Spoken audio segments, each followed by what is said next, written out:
Hello! In this video you will learn how to allocate bank fees which were included in your sales invoice. So you can see now that customer has paid twice. However, the remainder of this sales invoice 2113 is actually a bank fee paid by your customer. So we need to somehow allocate it, and here's how you're going to do it. So let's go and have a look at the bank account, reconcile, find these transactions on your reconciliation. The first one we can allocate, and for the second line what we're going to do is, instead of clicking OK, we're going to click Find Match on the right hand side, find this invoice by searching in the search box.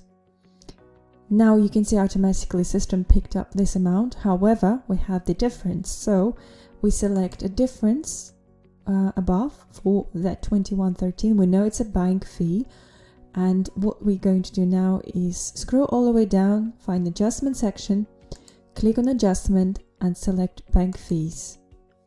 So we know the contact was for AB, we know this is relating to the bank fees.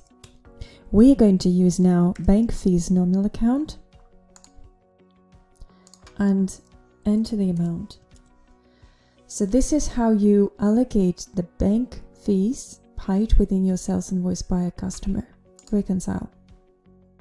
And as you can see right now, the invoice amount due is 0. And this is how you reconcile the bank fees paid by your customer. I hope this video was useful. Thank you for watching. Please subscribe to my channel. Goodbye.